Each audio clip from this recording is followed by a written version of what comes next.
Bonjour à tous, puisque parmi les abonnés de cette chaîne, il y a des gens qui souhaitent s'aiguiller ou se diriger dans une carrière technologique ou une carrière de recherche, notamment recherche en informatique, mais pas que.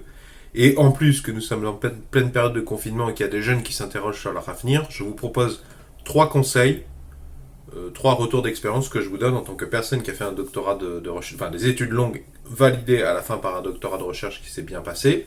Je vous propose aujourd'hui trois choses, trois points à vérifier, trois choses à préparer pour votre avenir. Petite parenthèse, même si vous prédéterminez des études naturalistes ou ornithologie pure, etc., etc., et que vous avez en horreur ce que certains appellent la surconsommation Babylone, de toute façon, vous ne pourrez pas vous passer d'outils informatiques. La quasi-totalité des outils sont des outils informatiques. Même certains capteurs mécaniques sont transduits en signaux numériques analysés par des ordinateurs. Donc de toute façon, tout ce que je vais dire concerne tous les chercheurs et tous les ingénieurs. Premier conseil que je vous donne, c'est de vous former au langage LaTeX. Pour ceux qui ne le savent pas, LaTeX, c'est un langage de programmation d'assez haut niveau. Alors un langage de programmation d'assez haut niveau, contrairement à ce que le nom veut dire, plus c'est haut niveau, plus c'est simple à manier quand vous êtes débutant. Parce que ça veut dire qu'il y a des gens qui ont pensé le langage de manière à vous prémâcher le travail. C'est-à-dire qu'ils vous ont fait des belles fonctions, des commandes relativement simples. Par exemple, sous MATLAB, quand vous voulez mesurer le coefficient de corrélation entre deux variables aléatoires, la fonction c'est A égale covar, entre parenthèses, la première variable, virgule, la deuxième variable, fin de parenthèse. Et donc ça vous donne directement le résultat. Et si vous utilisiez un langage beaucoup plus bas niveau comme le C++ ou encore plus bas niveau comme le langage assembleur, ça vous prendrait beaucoup plus de lignes de commande pour faire le même travail. Donc LaTeX, disais-je, est un langage d'assez haut niveau, c'est assez simple à prendre en main, mais si vous ne connaissez pas et que si vous faites partie de cette majorité de gens qui ont utilisé jusqu'à présent Word ou des équivalents OpenOffice libres, gratuits, de Word, alors votre référentiel est très graphique et donc LaTeX, vous allez vous prendre un mur dans la tronche. De la même façon que quand vous êtes un utilisateur de Windows depuis toujours, pour vous la normalité c'est Windows et donc quand vous allez vous intéresser à Linux, vous allez vous prendre une vague de frustration parce que vous ne trouvez plus vos repères. Vous avez pris comme repère Windows ou Word, mais vous ne vous êtes jamais posé la question de est-ce que ce sont des bons repères, est-ce que c'est ça la normalité ? En découvrant LaTeX et Linux, vous allez vous prendre une gifle parce que vous n'allez pas retrouver vos repères. Ça ne veut pas dire que c'est difficile, ça veut dire que vous serez très tenté, et je préfère vous mettre en garde, de vous mettre en colère. Si vous vous mettez en colère, vous allez perdre. En informatique, si vous vous mettez en colère pour un truc que vous n'arrivez pas à faire, si vous n'arrivez pas à canaliser votre frustration, vous avez déjà perdu. Et entre parenthèses, si vous vous énervez pour si peu, c'est pas la peine de faire de la recherche, c'est pas la peine de persévérer dans cette branche, parce que si vous vous mettez à pleurer, à vous énerver, à vous recroqueviller en position fétale à chaque fois que c'est difficile, je sais pas jusqu'où vous allez aller, mais à mon avis pas très loin. Si vous voulez contribuer au développement de la science, préparez-vous à avaler des couleuvres dans votre vie. Alors pourquoi LaTeX ? Parce que c'est un langage de rédaction de documents, donc c'est du traitement de texte, mais par le langage de programmation. La grosse différence, c'est que vous ne gérez plus du tout la mise en page. Quand vous utilisiez Word, c'est vous qui décidiez à peu près où étaient les choses, c'est vous qui décidiez les marges, tout ça, la mise en page, sur quelle page vous mettiez la figure. Sous LaTeX, c'est un petit peu désarçonnant, puisqu'on délègue ça à des langages, à des codes prédéterminés, à des templates, qui ne sont pas toujours faciles d'accès, mais qui sont de qualité. Quand on veut faire quelque chose de propre, on utilise LaTeX. Je vous en trouverai un cours de LaTeX, je vous le mets dans la description, allez-y. Je ne vais pas vous donner un cours de LaTeX, puisque c'est un sujet à part entière et c'est un sujet très long, mais je vous fais ce retour d'expérience pour vous raconter que moi, quand je suis arrivé dans le laboratoire d'informatique, on m'a remis un ordinateur sous Linux et on m'a dit maintenant on travaille sous LaTeX, parce que tout le monde travaille sous LaTeX dans le laboratoire. Et à ma connaissance en informatique, LaTeX domine largement Word, notamment. Mais ça c'est vrai à mon sens, je pense. Ça c'est vrai pour tous les articles scientifiques qui doivent citer des sources. LaTeX domine ou va finir par dominer même les disciplines qui sont pour le moment, qui se contentent pour le moment de bricoler des choses avec Word. Les stagiaires qui arrivent dans un laboratoire d'informatique ou dans un laboratoire de recherche, ou alors les doctorants qui viennent d'avoir une validation de financement, 100 000 € pour faire leur thèse, et qui arrivent dans le laboratoire, il y a la catégorie de ceux qui n'ont rien préparé et qui vont perdre des semaines, voire des mois à se lancer dans latex. Et il y a ceux qui, comme vous, ont déjà préparé les choses, sont déjà dans les starting blocks et vont commencer à travailler tout de suite, plutôt que d'avoir ce gros délai de latence pour la prise en main de latex. À savoir que latex, ça existe aussi sous Windows, par exemple, MikTeX, je crois que ça s'appelle. C'est pas ma tasse de thé, mais ça existe et je sais qu'on peut faire des choses tout à fait correctes avec ça. Mais à titre personnel, je vous conseille quand même de découvrir latex sous Linux, puisque de toute façon, si vous devez faire de la recherche, à un moment donné, vous allez devoir mettre les mains dans le cambouis sous Linux. Et sous Linux, je trouve que c'est beaucoup plus facile de faire du latex sous Linux que sous Windows. En outre, si vous vous préparez à latex, vos collègues de laboratoire, même si ce sont des post-doctorants, des docteurs, des professeurs avec bien plus d'avance que vous, ils utilisent ce langage, c'est un langage qu'ils utilisent au quotidien. Si vous êtes déjà préparé, ça fait une langue de plus que vous partagez avec eux. Ce qui va vous démarquer de tous les stagiaires et ce qui va les encourager, ces professeurs, ces supérieurs hiérarchiques, à vous confier des missions à votre hauteur, voire même à vous retenir quand ils vont devoir faire une sélection parce qu'ils ont eu un financement et qu'ils ne savent pas à quel stagiaire le donner. Vous êtes le stagiaire qui s'est débrouillé, avec lequel on a pu avancer plus vite parce qu'il avait préparé latex, qu'il est beaucoup plus à l'aise.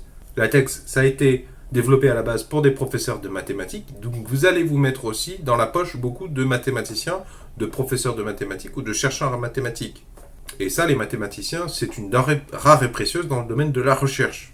Et entre parenthèses, latex, c'est aussi un excellent choix pour faire des livres, même par exemple des e-books Amazon KDP, puisque la mise en page, comme je vous le dis, est beaucoup plus qualitative, et puis en plus, vous aurez pas les problèmes qu'on a sur Word, de la mise en page, ce qui part en barigoule à chaque fois qu'on ouvre un même fichier sur un autre ordinateur avec pas tout à fait la même version, la même licence, et il n'y a pas de prise de tête avec des questions de licence. Latex, à la différence de Windows, c'est complètement gratuit.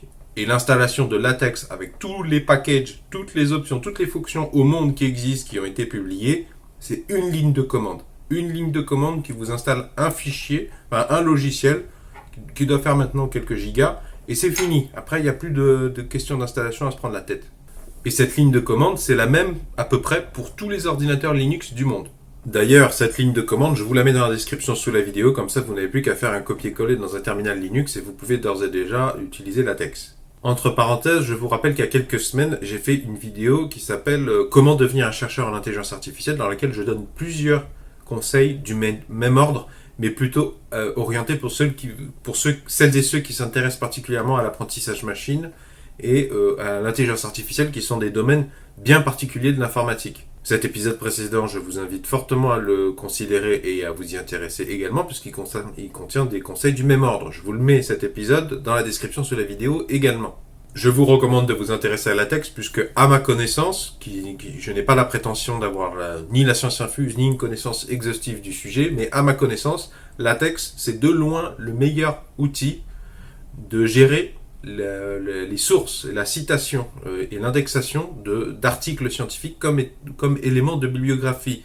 C'est-à-dire que quand vous allez sur Google Scholar ou PubMed, que vous allez chercher des articles, que vous lisez des articles et que vous en sélectionnez certains pour votre article ou votre rapport, et vous avez intérêt à mettre des sources dans vos rapports, et encore plus à vos articles, je ne parle même pas de besoin de mettre des sources dans les articles, mais même un rapport tout bête, un rapport de financement, entre celui qui met des sources et celui qui n'en met pas, le choix de crédibilité est vite fait. Et bien donc, quand vous êtes sur Google Scholar ou PubMed, ou une des pages d'un des journaux du groupe Elsevier, vous avez toujours une catégorie Site to Site, sur laquelle vous pouvez cliquer et vous pouvez sélectionner le format auquel vous voulez télécharger sur votre machine ou afficher à l'écran ce que vous devez copier-coller pour avoir le full référencement, l'article avec tous les champs, c'est-à-dire la liste complète des auteurs, l'année, la page, voire même la ligne dans certains cas. Est-ce que c'est un article d'une revue, de quelle année, quel bulletin, quel tome, etc., etc. Moi, je défends que sous latex, c'est encore mieux fait que dans tous les autres systèmes que je connais, puisque tous les champs sont vraiment cloisonnés. Tandis qu'il y a d'autres systèmes de référencement où on fait un copier-coller du titre suivi des auteurs, de la date, de la page, tout ça, et on a perdu les informations de qu'est-ce qui est auteur, qu'est-ce qui est l'année, qu'est-ce qui est le journal, qu'est-ce qui est le titre, etc., etc. Et ensuite, ces informations, il s'agit de 4 ou 5 lignes pour chaque article, enfin pour chaque source, on les met dans un fichier qui s'appelle BibTeX. Mais BibTeX, c'est une partie de latex. Et ça, un fichier BibTeX qui contient des centaines et des centaines d'articles, ça pèse que dalle, ça pèse que quelques kilo-octets sur votre ordinateur. Donc, quand vous devez redémarrer un projet, quand vous devez redémarrer un article, quand vous devez redémarrer un rapport, etc., c'est beaucoup plus facile de retrouver votre BibTeX et de le chercher, de l'ouvrir, de le rechercher. C'est des fichiers extrêmement légers. En plus, vous pouvez faire des recherches extrêmement rapides, bien plus que... Tout ça, c'est bien plus rapide que ces usines à gaz que sont Word, et même, OpenOffice Writer. Mais bon, c'est normal, c'est de l'outil graphique, donc c'est normal que le CPU, le processeur et la carte graphique de votre ordinateur soient bien plus sollicités, et donc que le résultat soit bien plus lent. Mais du coup, si vous voulez chercher des articles dont vous vous souvenez de certains détails pour les mettre dans un nouveau fichier BibTeX pour un nouveau rapport, c'est beaucoup plus rapide à faire sous LaTeX. LaTeX, à mon avis, c'est la même chose. Il y a des discussions et des disputes de puristes. Moi, j'ai pas le niveau nécessaire pour faire les subtilités. Et puis, la différence entre LaTeX et LaTeX, ça m'intéresse pas trop. Surtout pour ce qui est de notre considération, à savoir faire des articles de qualité. Le deuxième conseil, c'est de vous former à Linux. Parce que moi, quand je suis arrivé dans mon laboratoire d'informatique, j'étais biologiste de formation, je suis biologiste. Mon master, c'est un master biologie. Accès, sciences de la vie, sciences de la terre, écologie, etc. Je me suis retrouvé dans un laboratoire d'informatique. La première chose qu'on a faite, c'est qu'on m'a confié une vieille machine, un vieil ordinateur, pas des performances de ouf, qui avait déjà vieilli, donc les performances un peu moins, encore plus réduites, et puis qui n'est pas très bien entretenu, notamment pour ce qui était de l'évacuation de la poussière, le renouvellement de la pâte thermique. Et du coup, sur ces machines un peu vieilles, qu'est-ce qu'on fait ? On laisse surtout pas le Windows d'origine, parce que déjà Windows c'est payant, et puis le suivi sur le long terme des systèmes d'exploitation Windows, bon courage. Tandis que sous Linux, c'est gratuit, donc n'importe quelle personne un peu formée du laboratoire peut prendre l'ordinateur du stagiaire, foutre un Linux dessus, et puis hop, tiens le stagiaire, voilà ton ordinateur. Pour moi ça s'est passé comme ça. Donc vous avez intérêt à vous former, je pense, à Linux, ou au moins à vous familiariser, à pas vous laisser déstabiliser, à vous familiariser un petit peu à comment ça se présente et quel est le principe, comment on communique avec sa machine. C'est très simple en réalité. En fait, la différence entre Windows et Linux, c'est que sous Linux, on communique beaucoup plus avec l'ordinateur par des phrases écrites. Tandis que sous Windows, on communique beaucoup plus avec sa souris. C'est une des raisons pour laquelle Linux aussi est plus rapide, beaucoup plus rapide, parce que vous n'avez pas besoin de décrocher de votre clavier, moins souvent besoin de décrocher de votre clavier, de prendre votre souris pour aller donner des ordres à votre ordinateur que sous Linux. Et sous Linux aussi, l'architecture est beaucoup plus claire. Par exemple, pour rechercher un dossier sous Linux, c'est infiniment beaucoup plus facile, je trouve, et clair que pour Windows. Windows, faut ouvrir une fenêtre, faut aller dans rechercher, faut taper des mots, et on ne sait pas en fait ce qu'on recherche. Est-ce que le mot que je mets dans la barre de recherche Windows, il est cherché dans le titre des fichiers qui sont sur mon ordinateur? Dans quel répertoire? Est-ce qu'il va dans tous les répertoires? Est-ce qu'il va dans certains répertoires en particulier? Est-ce qu'il cherche la chaîne de caractères que j'ai tapé, le mot que j'ai tapé dans les métadonnées? En plus, c'est vraiment long. C'est vraiment long. Alors que sous Linux, vous avez beaucoup plus facilement un grand contrôle. Je pense notamment à la fonction find, par exemple, qui est beaucoup plus pratique. Alors, il faut s'embêter un petit peu à mémoriser. Mais au bout de 2-3 fois, on a la commande find. Find, ça veut dire trouver en anglais, to find, found. Donc, vous tapez, par exemple, find -iname. -iname, ça veut dire je m'en fiche de la casse. Ça veut dire à l'ordinateur, oui, bon, j'ai tapé rapport en majuscule, mais toi, tu vas me chercher rapport en majuscule et en minuscule. Ce qui n'est pas forcément, quand on recherche sur Windows, on ne sait pas forcément ce qu'on est en train de faire, justement, sur cet aspect-là. Tandis que quand vous êtes sûr que votre fichier, il est en minuscule, vous pouvez mettre find-name, parce que ça va accélérer le travail de recherche de l'ordinateur. Vous lui dites, tu peux déjà dégager tout ce qui n'est pas en minuscule ou en majuscule, parce que moi, ce que je te donne, c'est la casse précise. La casse, c'est ça, c'est minuscule ou majuscule. Donc find-iname, simple guillemets, ça veut dire c'est le début de ce que je recherche, de l'expression. Par exemple, je me souviens qu'il y a c'est un nom de fichier très long, je me souviens que c'est un fichier PDF, je me souviens que c'est un rapport, qui a été fait en 2020, qui doit être fait en 2020. Et j'écris étoile, la touche, le multiplicateur étoile sur le pavé numérique, ça veut dire je sais pas ce qu'il y a là, Donc, tout collé derrière, je mets rapport, parce que je me souviens qu'il y a rapport dedans. Je rajoute étoile. Ensuite, je mets 2020, si je pense que ça a été fait en 2020 ou 2019. Re-étoile. Et ensuite PDF. Et je ferme par une guillemets. Ça veut dire à l'ordinateur, tu me trouves tous les fichiers qui contiennent rapport, ensuite 2019, et qui terminent par PDF. Et il peut y avoir autant de chaînes de caractères entre ces mots. Il faut juste que l'ordre soit le bon, parce que si 2020 était avant rapport, il ne va pas le trouver. Mais du coup, ce genre d'options sont vraiment, vraiment, vraiment très, très précieuses dans la vie de tous les jours. Et ça permet d'aller farfouiller quasiment instantanément des grosses quantités de fichiers sur ton ordinateur. Et en plus, il y a des options du genre moins delete, ça veut dire si je suis sûr de ce que j'ai, la manière dont je décris mes fichiers, je peux rajouter à la fin moins delete pour dire tu me les trouves et tu me les supprimes, tu me les mets dans la corbeille directement. Donc en ce moment, si vous les étudiants se demandent ce qu'ils peuvent faire pour prendre de l'avance, moi je vous conseille de vous intéresser au moins à l'interface Linux, comment ça fonctionne. Je vais vous sélectionner, entre 1 et 3 tutoriaux pour prendre en main la chose. Je pense qu'il y a plein de choses qui ont déjà été faites très bien sur Linux pour les débutants. Je vous en mets une sélection de 3 tutoriels dans la description sous la vidéo.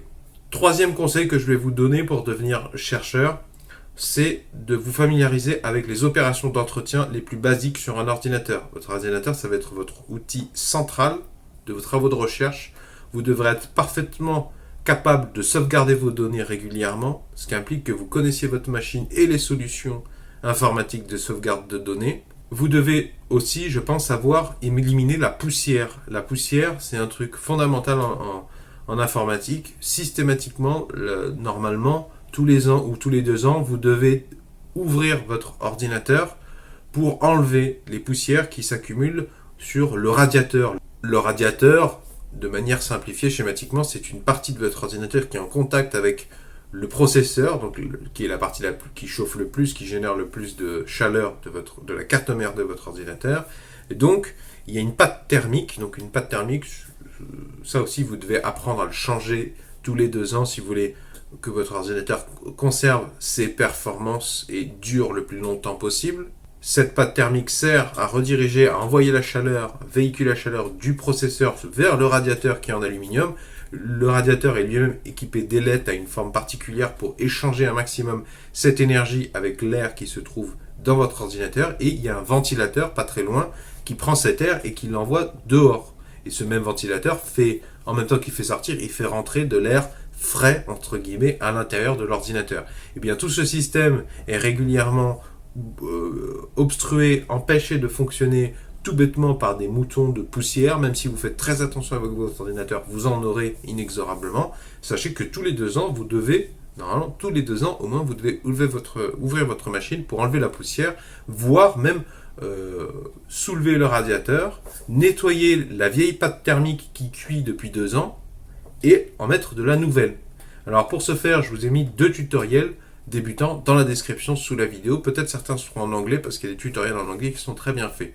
Et puis de toute façon, si vous voulez devenir chercheur, vous avez intérêt à vous familiariser avec l'anglais. J'espère que ces conseils vous seront utiles. Je vous invite à passer à l'action d'ores et déjà. Si vous avez apprécié cet épisode, est-ce que vous pouvez mettre un pouce vers le haut, s'il vous plaît? Moi, ça me permet de savoir si ça vous a plu et ça contribue au référencement. Vont apparaître à l'écran un rond et un rectangle. Le rond, vous cliquez dessus, ça vous abonne gratuitement à cette chaîne YouTube. Et le rectangle, c'est la playlist de tous les épisodes dans l'ordre chronologique de cette chaîne. Si vous comprenez que je parle de sujets qui vous intéressent, je vous invite à regarder cette playlist en totalité, complètement, si vous voulez vraiment faire les choses sérieusement. Il y aura plein d'informations qui vont vous servir. Puis il y a des épisodes qui vous plaisent moins que d'autres. Quand vous comprenez le sujet, rien ne vous empêche de zapper, de passer au suivant. Profitez-en, il n'y a aucune publicité à l'heure actuelle sur ma chaîne. Je vous propose de regarder une vidéo par jour. Ce sera déjà beaucoup.